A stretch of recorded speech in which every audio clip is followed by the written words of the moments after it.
And we're live at the 605. I was just ready. I thought you were shaking your head. Yeah, like I'm ready.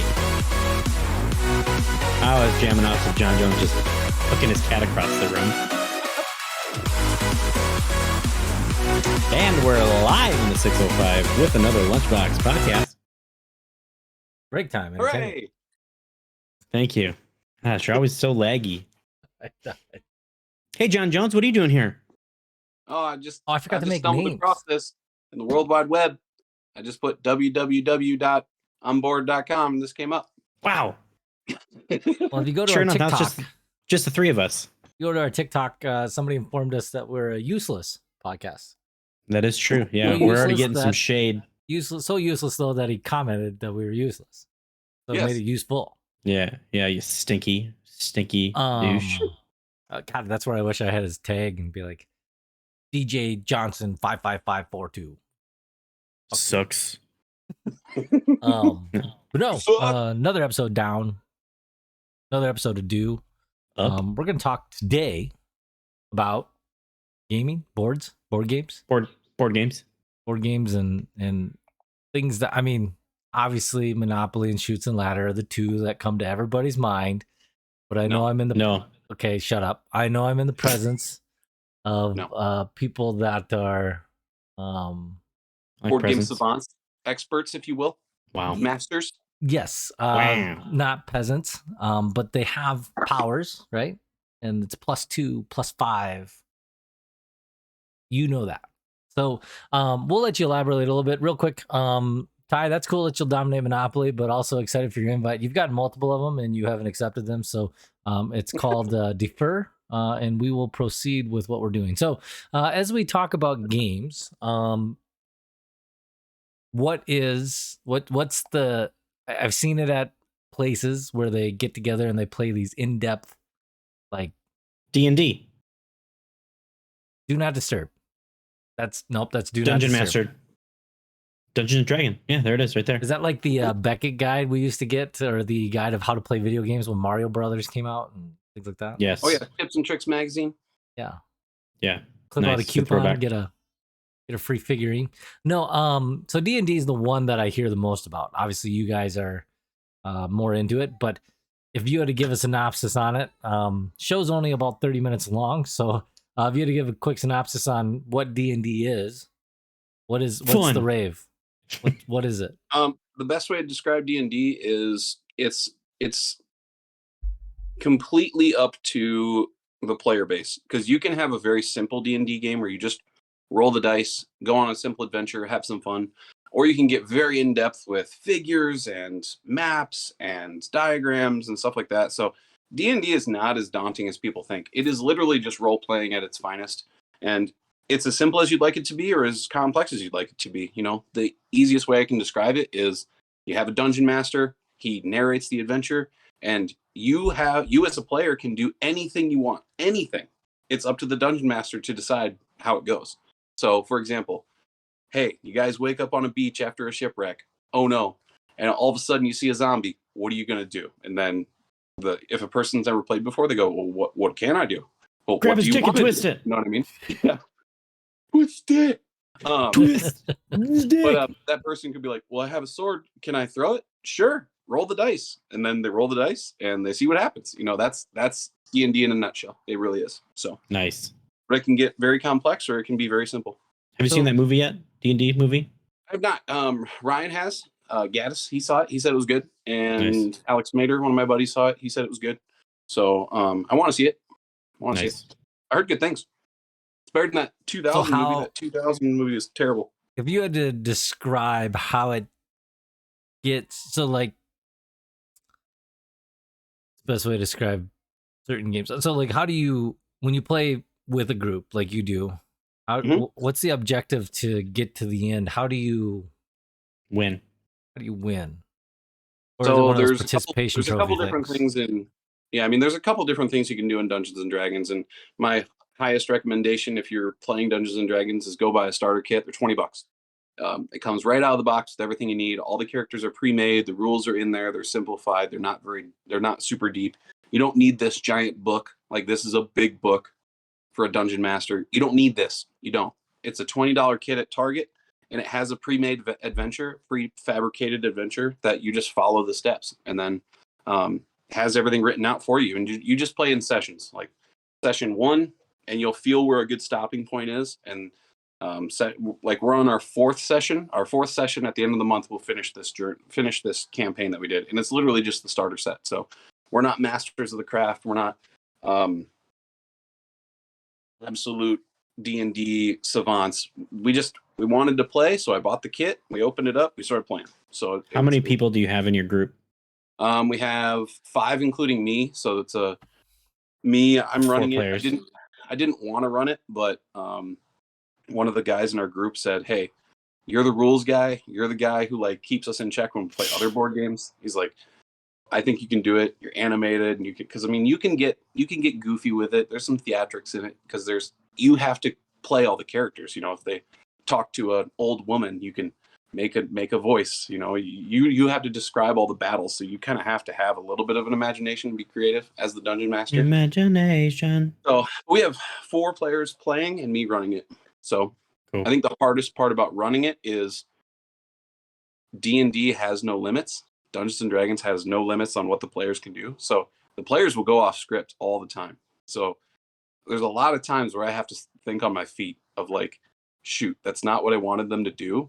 That's not the objective, but we've got to figure it out. So you just think on the fly, and that's where the fun weaves into the stories, because it's totally open. Yeah, you have kind of dotted plot points, but between those points, anything can happen. So it's pretty fun. Oh, gross! Mike Miller's guy's trying to kiss me. Yeah, it's not like on Spaceballs where he's playing with his little dolls and Princess Vespa. No, sir, I didn't see you playing with your dolls again. Good. No, it's interesting to me because I personally have never got into it. Right? I've never played it. To me, I hear you guys do it. Obviously, I know that's where our friendship is a separation of where you guys are into that. So much that you skip out on breakfast on Sunday mornings at 9 a.m. from Cracker Barrel. Throwing shade. Yep. Anyways, but no, I think that's one thing that when you get into it, do you feel? I mean, when you get into it, right? Mm-hmm. You can. It's Monopoly is what the #1 board game that is older, and it takes forever, right? That's why people want to play Monopoly. That and the banker cheats because it's somebody like Ryan McConnell's like, ooh, look at all the money I got. But really, he stole it all from the bank. I do. Like the government. So when you get to a game like D&D, what would somebody expect going into like that's the next thing? Like what's the next phase of it all? How do you? I did see that they have a speed version of Monopoly out, where you can start to finish half. Where you can fart, start. Fart to finish. Yeah, fart to finish. Well, to answer your question though, you start as simple as you can, and that's why I said get the starter set. It's $20. It has everything you need all in one box. I mean, you don't need anything. It gives you dice, it gives you characters, it gives you all the stuff, and it's so boiled down and simple. And you can take it from there. You know, if you like it, awesome. If you don't, you only wasted $20. So, because people think it's this huge investment, and it really isn't. $20 and a group of people will get you to play. We're gonna say your imagination. Mm-hmm. We're gonna segue into the next question. Then I'm gonna say a number. You're gonna say higher or lower of what you have into it. Okay. $200. Lower. $100. Lower. $50. Probably very affordable. Yeah. Because I didn't buy this book. This was a book that my Board friend games. had. My friend had it, and he was like, "I'm not interested in running it, so here's the book." And I was like, "Do you have $40 book that I didn't have to buy?" So nice. Did you check that out from the library, and you have to return it next week by Tuesday? They're not. He already marked in it. Yeah, they're not getting it back. Yeah. I already ripped the stickers off. Might not keep it. So, how long has D&D been out even? Oh, since the. Come again? I couldn't hear you. McConnell was making noises. It was his computing brain. Beep, boop, boop, boop. Beep, boop, boop, since the 80s, maybe late 70s, but 80s for sure. And how has it evolved? I think the biggest thing is rules wise and open sourceness, and like it has evolved because of the fan base, because the fan base has truly taken D&D to a new level. So because I mean, they give you the core rules, but then after that it's your sandbox to play in. So like if we're playing a prefab journey, we're playing something that is all written out. I mean, all the story points are written out, but after this there's other books I could buy, there's other adventures that are pre-written, I could just buy them and we play it. Or I can write my own journey, I can write my own story, we can do whatever. But the biggest advancement that the game has made has been embracing the openness and creativity of its player base. So there's so much content out there online. People write stories for it all the time. There's great podcasts and videos. I mean, Critical Role is a huge YouTube channel. If you've never seen D&D before, or you're kind of wondering what it is, it's a great place to stop, because these guys are masters and they've played for a long time. And those are the guys who, like, when they play, they have invented rules themselves that D&D, the company, Wizards of the Coast, has adopted and said, you know what, that's a great idea. We should do that. We'll adopt it into the rules. So Wow. They've really embraced the players. So, because that's the thing, you know, the Can guys you play over with people long distance? I mean, there's people who play over the internet. You know, you don't have to Like sit around a chess, right? table. You can play some virtually. Oh yeah, I mean, you can play 100% virtually. There's tons of Twitch channels out there where people don't even meet up; they play completely online. So yeah, it's so open source. I mean, they give you the keys, and then you just open the doors. So it's up to you.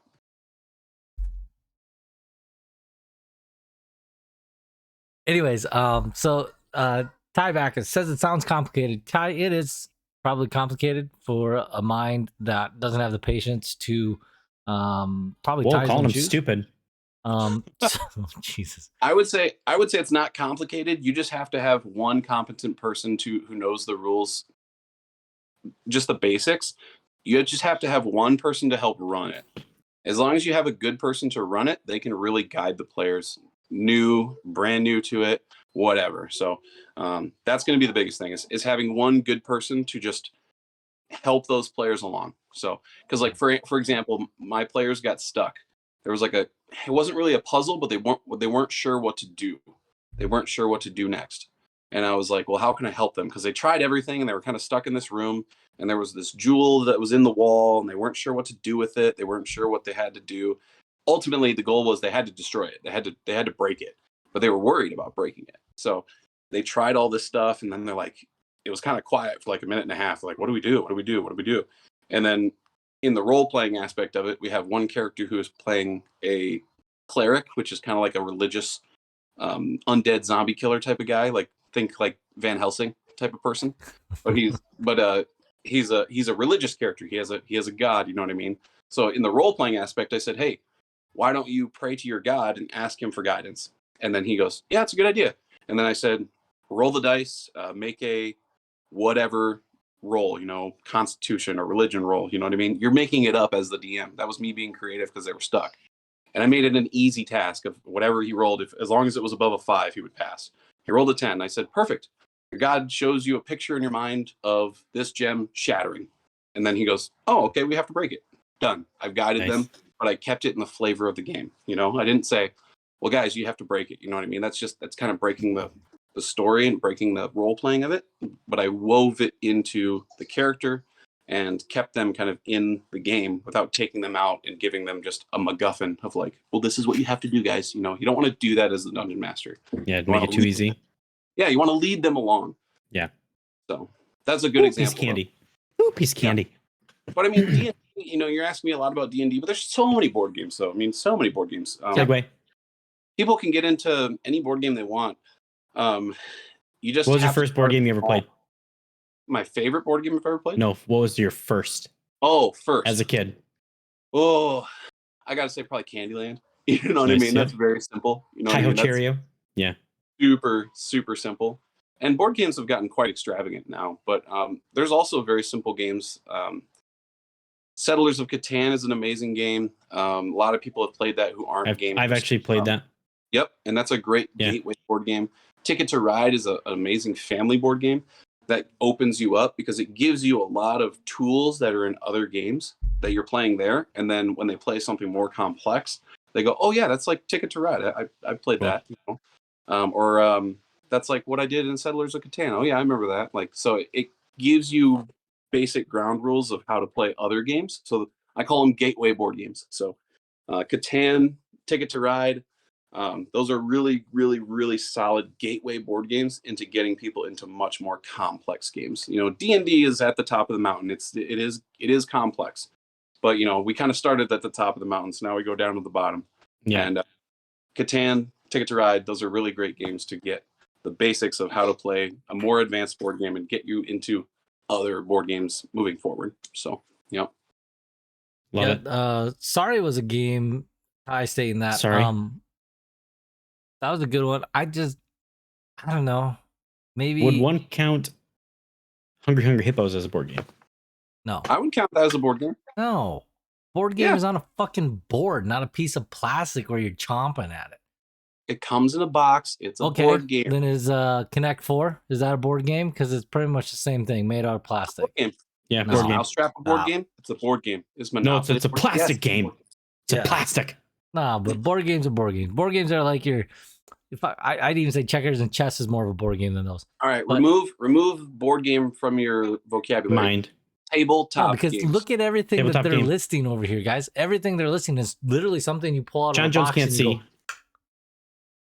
Tabletop games. Tabletop games are board games. oh my god! here we Tabletop go. games, board games, one and the This same. is like the gender thing. Like, why don't you just identify as a board game? Oh, geez, we're going there. I thought I'm we're one of fruit. those podcasts now. Oh, Jesus, guys. Tabletop swing game, ride. board game. Charades. Charades is a board game then, I suppose. Kindergarten Cop. Jeez Louise. Card game. What's Doomlings? So, I Oh, mean, Doom Links, yeah. That's a new game that came out. if you were to able to modify or create your own tabletop Drinking game. what's the one you'd change? Like Monopoly made like the different versions of their stuff, right? Digital. They have digital ones now with electronic bankers where you have a debit card. Ooh. Again, Yeah. Like if that. you were to modify a game or revamp one that's like the nostalgia of it, what's the game you're bringing back, John? What's the one you're Oh gonna man. remaster? Honestly, we had if you're talking like childhood games, Mousetrap. I would like Mousetrap to be Ooh. super complex and like make it like super cool, like Lego building, Connect building. You know what I mean? Like build this cool big board and like that would Fucking be awesome. Minecraft. Yeah, like Minecraft. Yeah. Yep. That would Yeah. be really, really cool if you could make that a lot more advanced. Because Mousetrap was like mystifying as a kid when this chain reaction to stuff would happen. You're just like, oh my god, it's so cool. Like, so that would be a cool game if you could modify it for adult builders, you know, who love to tinker with stuff. That would be a great kids game that you would revamp for adults. That'd be really sweet. Imagine Clue. You could redo Clue and make your own. Sorry, you can't do it because it's all going to be AK. AKs now. It was an AR-15 in the library.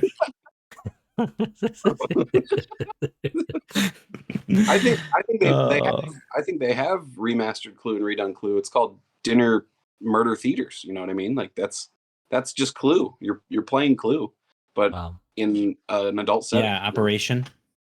Yeah. Yeah, we legit have Operation for the kids. We saw all these old school, like retro games that we rebought for the kids, so we'd have all the pieces and stuff. So we do have How would you like an update Animal Crossing. Operation? You go out and you kill a bum and We laugh. look, kids, it's his spleen. Harvesting. Yeah. Ah! Yeah. Oh, he's screaming. He must have hit the sides.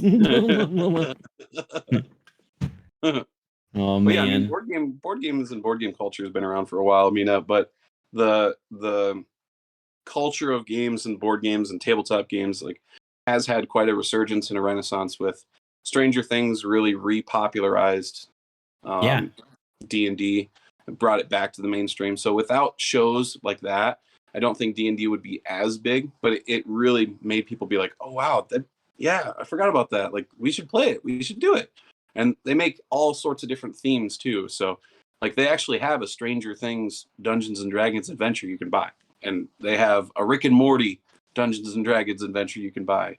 They make all sorts of different things. So it's a very big gateway of stuff. But board games in general, like I said, have had quite the resurgence, and I think people are looking for less tech and more something tactile, and getting it together in a group, and actually talking and conversing with people and playing and rolling dice. And there's something more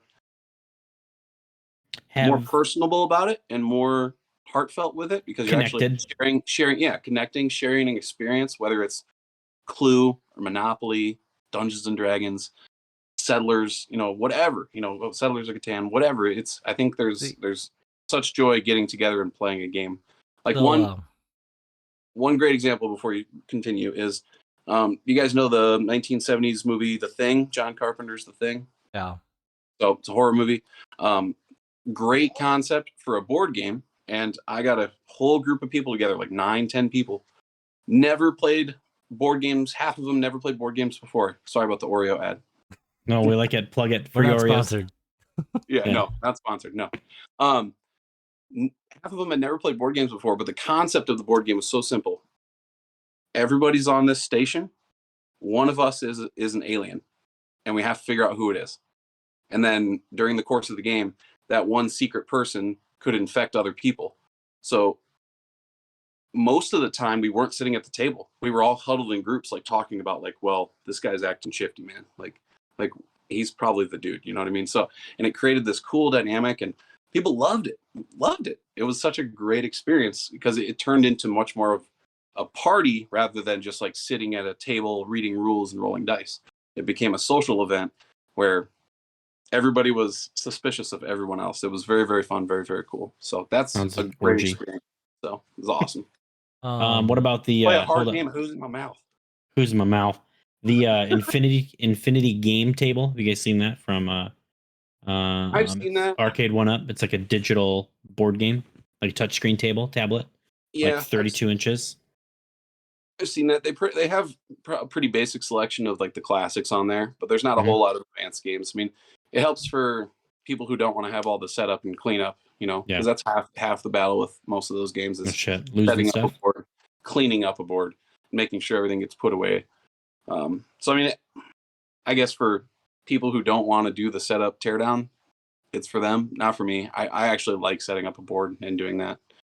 And I like games that mix in digital content, because there's a lot of games that you play with a board, but then you have like a digital app companion, like a companion app on a tablet or a computer that like helps run the game. So it keeps the board cleaner, but you still have a board. So, yeah. Noise.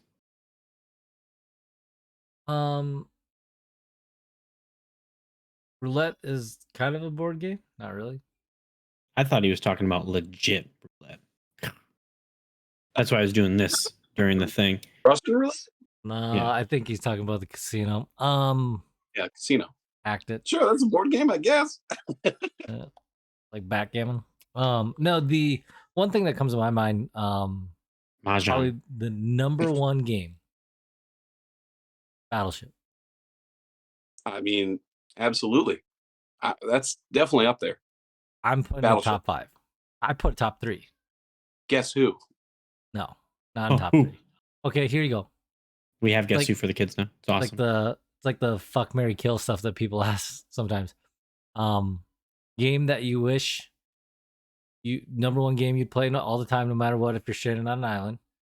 The game that you wish would never come back and you never have to see again.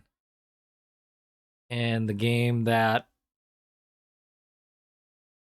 No, just pick one of each. Just pick those 2 games. What's a game that you would absolutely play no matter what if you're stranded on an island? Board game. Life. Or tabletop game. And then the other game that you wish that would never come back. The Game of Life. I like Game of Life. Honestly, I think Monopoly is super overrated. I've never liked it ever, even as a kid. Always frustrated. It always ends up in a fight. It always ends up frustrating. It's always one player. Same with Risk. Yeah, I like Risk, except for fucking the house alliances. Rule. Yeah, the house rule is no Alaska to Kamchatka. No. So on the board, there's Alaska and Kamchatka, Russia. and that's like the edge of the world. So basically, you can board hop from this side of the board all the way to the other side of the board. You know, because the world is round. We play no Alaska to Kamchatka because everybody, it just ends up in a standoff. Everybody loads up every cannon they can up there, and it just ends up in a standoff with that. So that's our house rule. I think Monopoly is overrated. I would not want to play Monopoly, so I get rid of that one. But that's personal opinion. I would not want to do that. The game, if I had, I'm on an island, but if I had, like, let's say I'm on the island, but then a plane crashed with all the supplies I wanted for this board game because I need them, is Warhammer 40,000. You guys have never heard that, which is fine.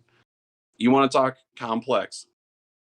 That is a complex game. So that involves dice, miniatures, tabletop, scenery, painting, modeling. I mean, all of it. Like, that is the game. You want to play an over-under on that? Let's play over-under on that. How much money do you think I've put into Warhammer? Oh, God. 500. More. Holy shit. More. It's crazy. Warhammer, $500 barely gets you a starting army. Awesome. Barely. You can barely start an army. So the biggest thing with Warhammer is it is not something. Do you have chronic diarrhea during your office job at work when all of a sudden you're the commercial in the background? Yeah. Sorry for the folks that are listening and can't see. Yeah, exactly. I've got YouTube What on the the background. fuck is he talking about? Okay. I'm not rich. I can't pay. Yeah. I can't pay for YouTube Plus. Whatever it is, YouTube Premium. Hulu, ain't it? Not gonna do it. But awesome. That is, we talk D&D being very complex, yes, but this is a whole nother stratosphere of complex. I mean, you need rule books and you need cards and you need all sorts of data. Really what it is, though, is the best way to describe it is this picture. I brought it out. I was going to grab my book and stuff, but my game room is a mess. So this picture is a quick depiction of what you're doing. I mean, it's literally just war in the 40,000 is the year. So it's just ultimate space war. It's a grimdark universe, death, war, destruction across the whole galaxy forever. And millions of people die every day, and it's just war. So what you do, though, is you paint those figures and you build an army, and you're playing war on scale. I mean, standard table is 6 foot by 4 foot. You probably have 50 plus figures on a table, and you're measuring it out with rulers and measuring tapes, and your guys can shoot like 18 inches, and then you're measuring it out. You're rolling. Sometimes you roll like 40, 50 dice on an attack. It's crazy. Wow.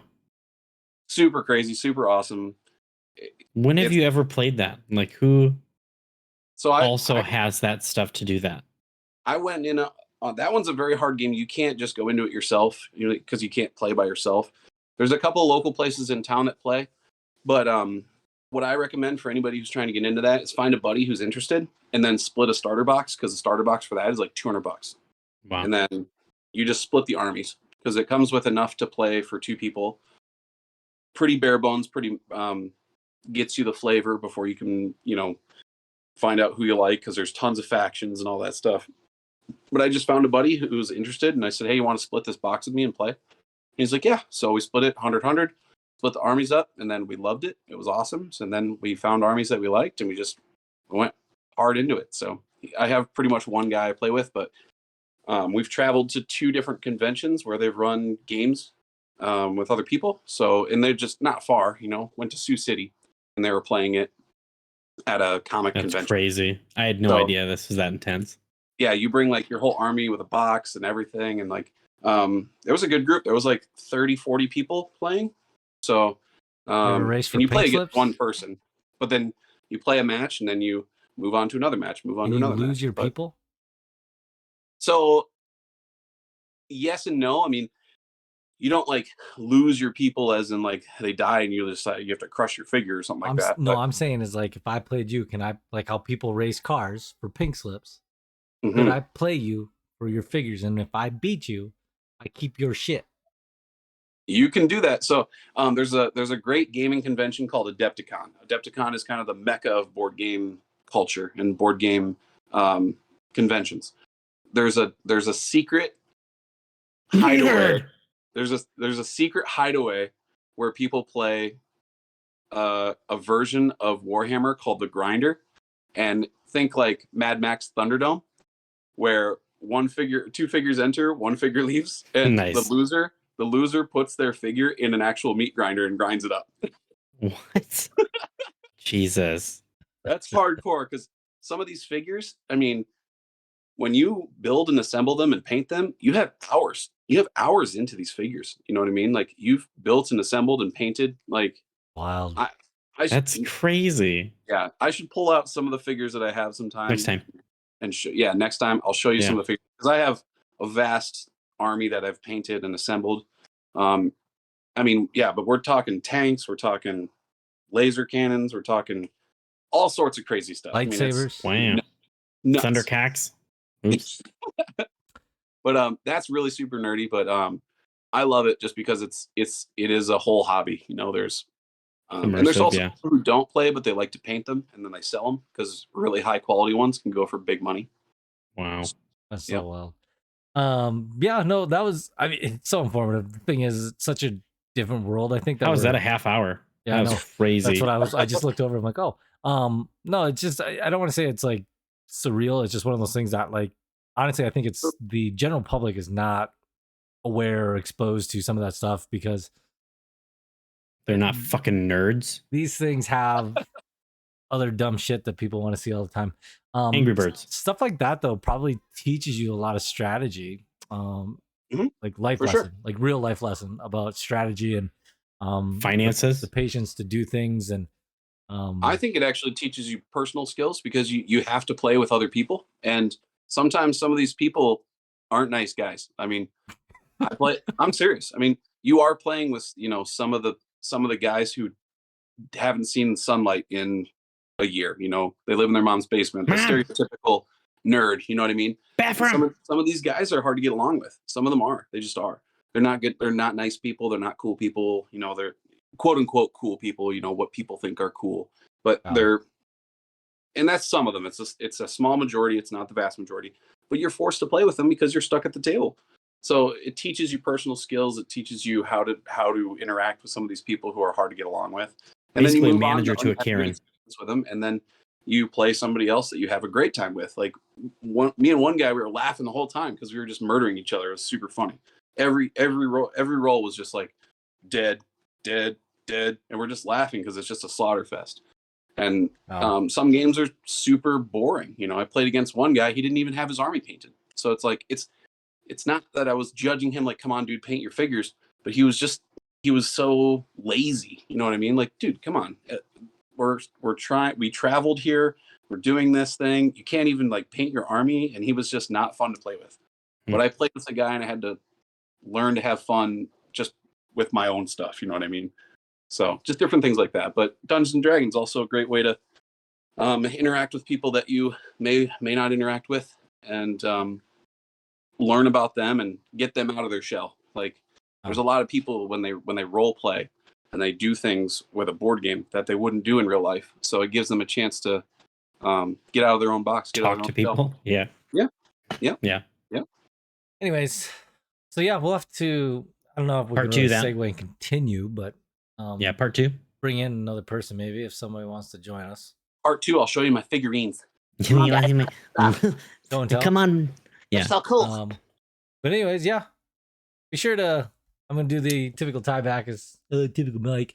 Like, follow, subscribe. Like, subscribe, follow. I don't know, whatever. Anyways, no, we appreciate it. We've had more people talk about it. People tune in time to time. Obviously, we don't expect you to listen for the full half hour, but I do. Well, I can tell you the analytics show that nobody ever has. But not beginning to end, anyways. And maybe I don't know. Average view time I think is actually like 20 minutes right now. So, but anyways, yeah. Till next time. Today is Wednesday. We'll be back on Sunday. To another live. To be determined. TBD. TBD, my guys. Take us out. All right. Thank you, John Jones. Yeah, more than happy. Bye forever.